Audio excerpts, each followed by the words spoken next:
Est-ce que c'est allumé, cette affaire-là? Je pense que oui. Je pense qu'on peut commencer. Oui.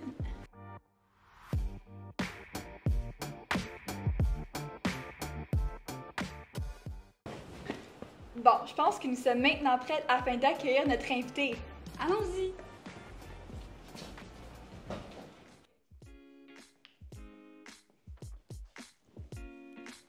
Bonjour tout le monde. Bienvenue au 4e épisode du Balado Franco.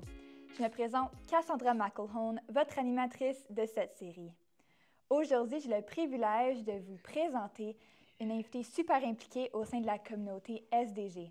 Elle a touché la vie de plusieurs personnes. C'est pour ça que j'ai super hâte de vous la présenter. Voici quelques faits saillants sur elle.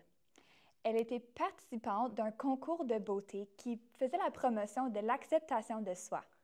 Depuis, elle est originaire de la Côte d'Ivoire et vit maintenant dans la région SDG que nous aimons tous. Et finalement, elle est la présidente du Festival international Afro-Diversité. Accueillons chaleureusement Madame Cynthia Kra. Ouh.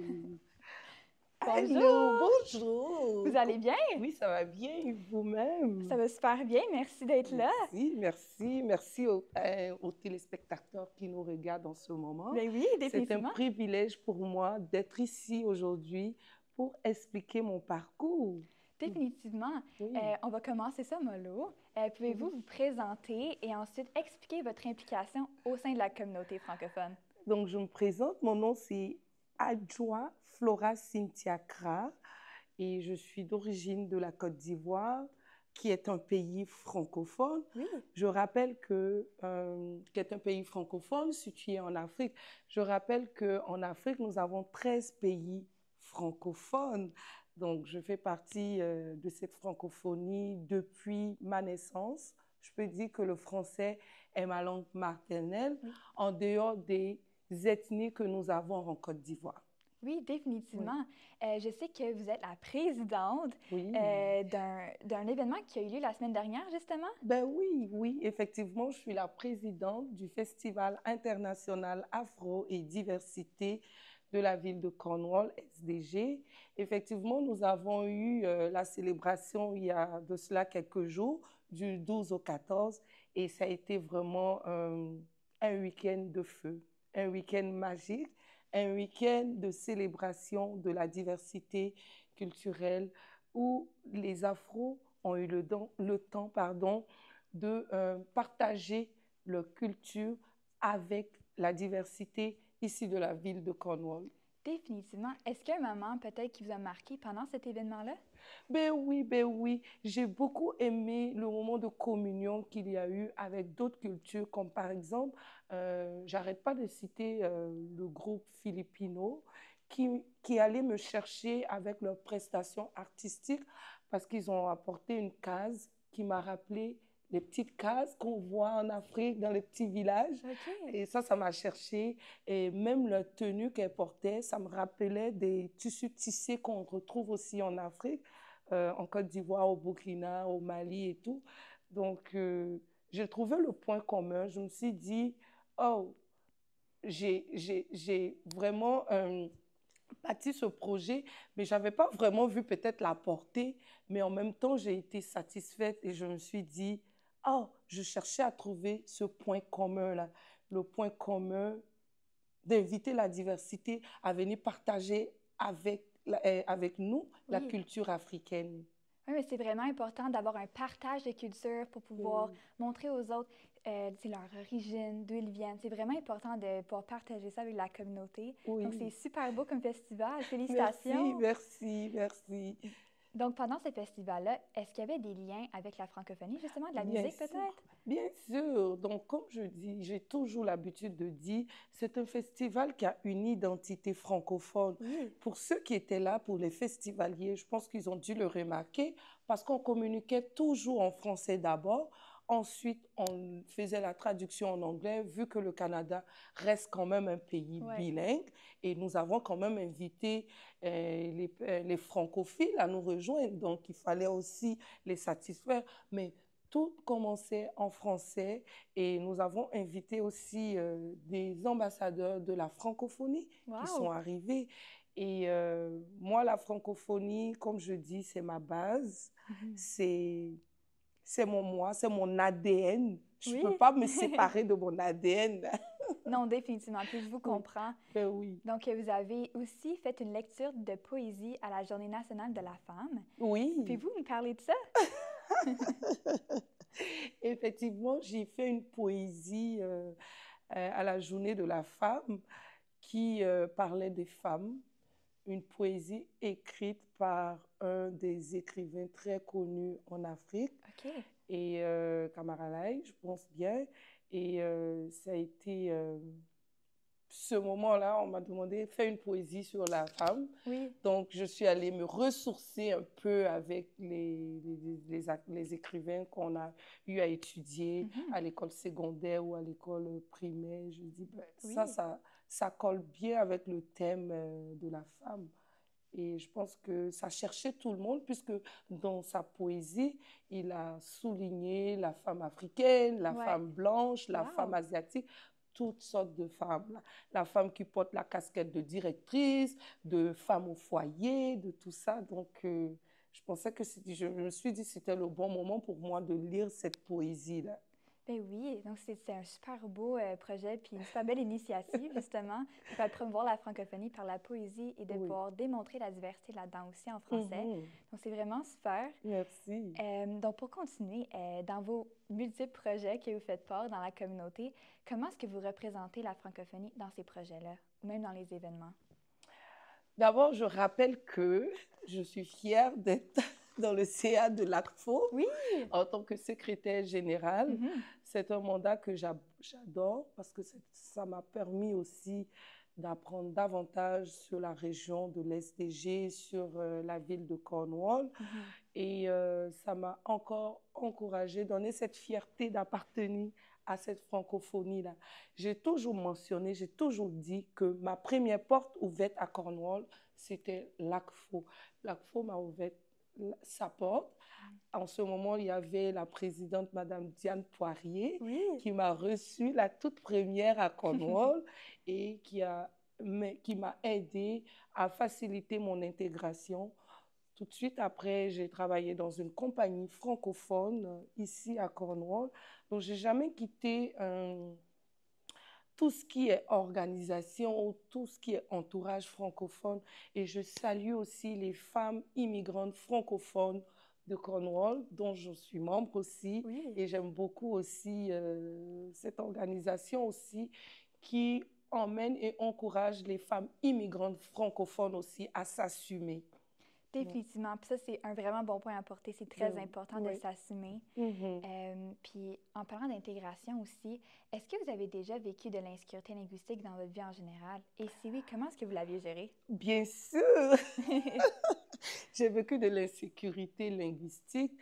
J'avoue que je ne suis pas parfaite en anglais, qui est encore mon petit handicap, mais c'est sûr que je me donne tous les moyens pour avancer ou progresser mon anglais. Et j'ai eu pour défi de travailler, comme j'ai dit, dans une compagnie francophone quand je suis arrivée à Cornwall.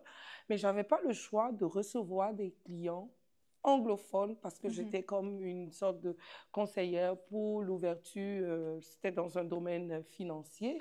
Mais donc, j'avais le défi de recevoir des clients anglophones. Mais là, fallait tout de suite créer, improviser. Et je pense que c'est des clients qui étaient assez ouverts, qui savaient que j'avais la difficulté à m'exprimer, mais prenaient le temps de m'écouter, prenaient le temps de comprendre jusqu'à ce que mon anglais s'améliore avec le domaine financier que j'avais. Et après, ça a été bien. Très, très bien. J'ai pu surmonter ça, ce qui ne m'empêchait pas d'être parmi les premières lauréates régionales et de ma ville en tant que vendeuse, malgré que j'avais l'handicap de l'anglais. C'est vraiment bien de vous entendre parler de ça et le fait que vous avez poussé, même si vous aviez, comme vous dites, genre une insécurité linguistique par rapport à la langue anglophone. Oui. Donc, c'est vraiment inspirant de vous entendre parler de ça, comment vous avez persévéré malgré tout. Ben oui. Donc, vous venez de la Côte d'Ivoire et c'est sûr qu'il y a un dialecte différent de français, justement. Ben, bien sûr, Oui. bien sûr. Comme le québécois, on entend le français québécois. C'est sûr qu'en Côte d'Ivoire, nous aussi, on a notre français à nous. C'est vrai qu'on a le français qu'on étudie à l'école et tout, mais on a un petit langage de rue qu'on utilise aussi, qu'on appelle le nouchi. Allô? Donc, on a le nouchi qu'on utilise aussi en Côte d'Ivoire. Donc, si vous me demandez, demandez-moi quelques mots, je peux vous le dire en nouchi. C'est dérivé du français mélangé aux langues de la Côte d'Ivoire. Donc, quelques langues de la Côte d'Ivoire mixées au français. C'est ça qui fait le nouchi, au fait. Donc, par exemple, si on aimerait dire comme maman ou papa, est-ce qu'il y aurait une traduction peut-être dans le dialecte? Bien sûr! Oui, comme par exemple, papa, souvent on le dit kobo, le kobo.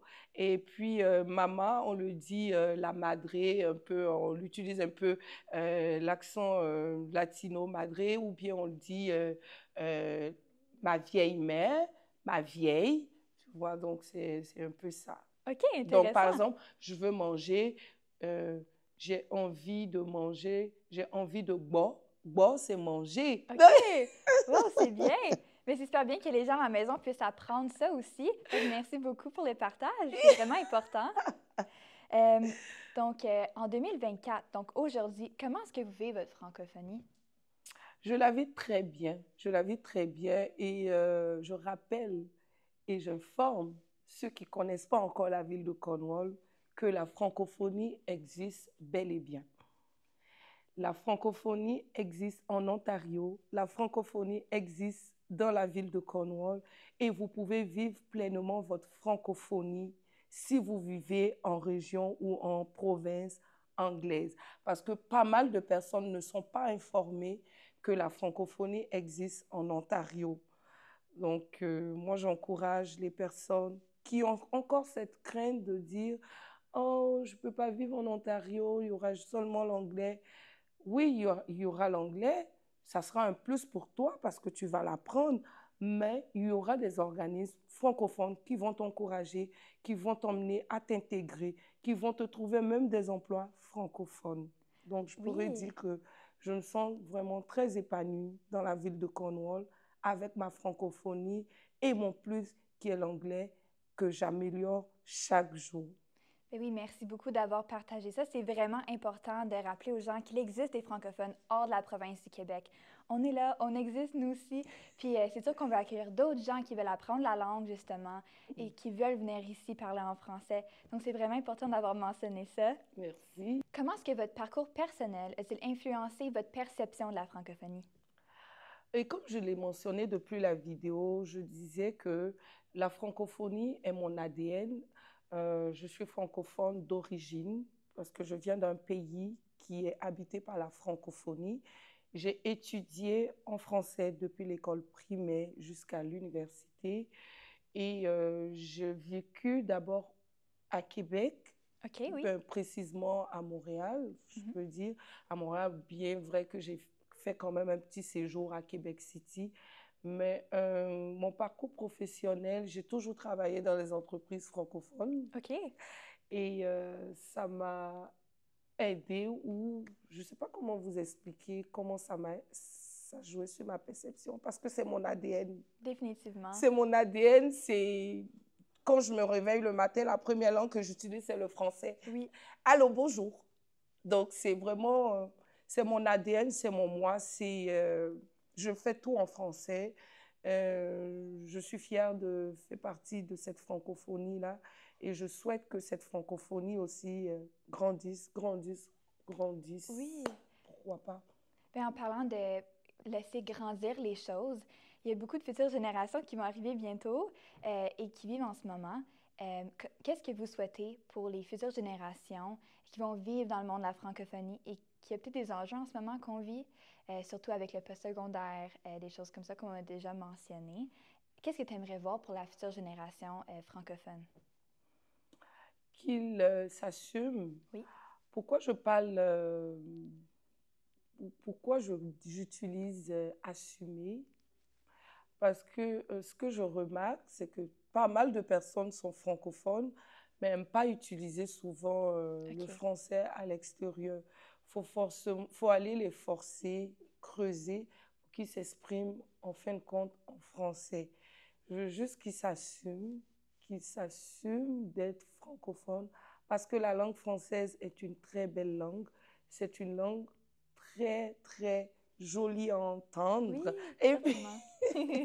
Et c'est une langue difficile. Alors, ils devraient être fiers de pouvoir parler cette langue parce que, veut pas, la langue française est une langue quand même difficile. Oh oui. Donc, si tu la maîtrises, tu devais être fier. Tu devais être fier de dire, je parle le français et l'utiliser quand tu peux, comme tu veux. Oui, c'est vraiment important de pouvoir parler, de montrer notre fierté. Ça n'a pas besoin d'être compliqué. Demander peut-être des services en français, d'écouter de la musique en français, d'écouter peut-être des émissions de télé. Il y a plusieurs livres en français aussi. Bien Donc, sûr. de juste pouvoir s'assumer, de dire « je suis franco-ontarien, je suis fière » et de le montrer en faisant des petites choses au quotidien. Exactement, exactement. Vous, au quotidien, est-ce que vous montrez votre fierté francophone ou est-ce que vous la célébrez de différentes façons? Ah, je la montre tous les jours, hein. Je la montre tous les jours à travers ma façon de vivre, que ce soit sur mes réseaux sociaux, je suis toujours en français. Super. Je ne peux pas changer parce que c'est mon ADN, c'est ça. Donc, c'est le premier réflexe que j'ai quand je me réveille le matin, c'est le français. Donc, je la vis tous les jours, tous les jours, tous les jours. En famille, c'est le français que je parle. Je rappelle qu'en Côte d'Ivoire, nous avons plus de 60 ethnies. Moi, je parle une langue qu'on appelle le Koulongo, qui est parlée au nord-est de la Côte d'Ivoire. Mais j'avoue et j'assume que je parle cette langue, mais je ne suis pas parfaite comme si je parlais le français. Donc, même en famille, avec mes sœurs, avec ma mère, mes parents et tout, c'est le français en premier. Donc, c'est une langue que j'assume et dont j'en suis fière.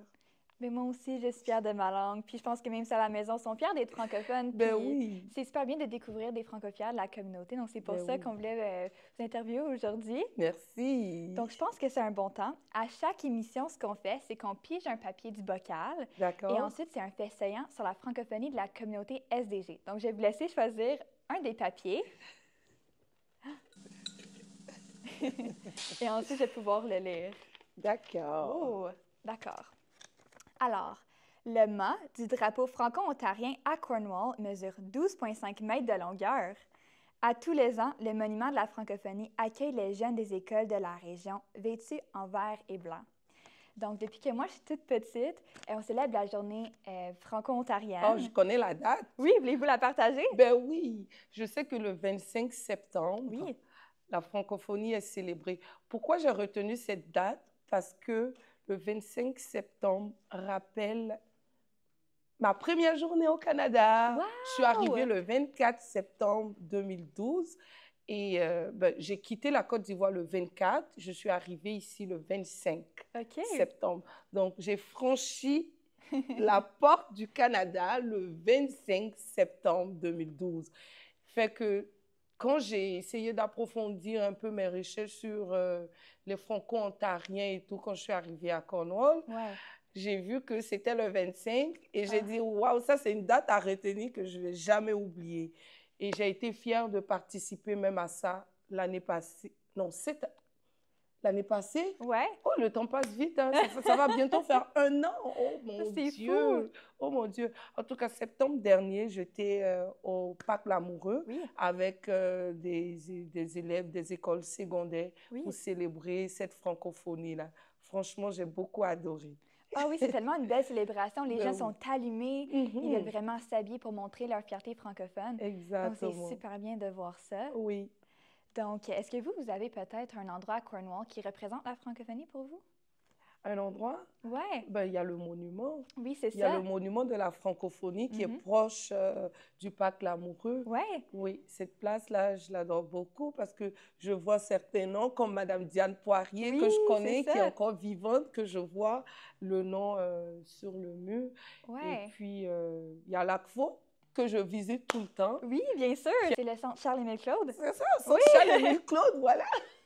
Oui, c'est un super beau centre qui représente la oui, francophonie. exactement. Donc, il y a aussi d'autres centres, hein, comme je fréquente aussi le centre communautaire de l'Estrie, qui est francophone. Oui, moi parce aussi. que mon fils a son médecin de famille là.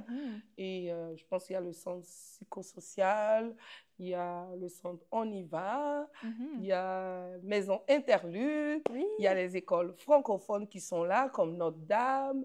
On a aussi Sainte-Lucie, Sainte-Lucie, Marie-Tanguay, la Citadelle, l'Héritage. La Citadelle, l'Héritage. Donc, la francophonie est présente là. Ah oui, c'est vraiment des bons exemples. Puis c'est certain que les jeunes et même les gens de tous les âges peuvent s'épanouir en français ici. Exactement. Donc, c'est vraiment bien.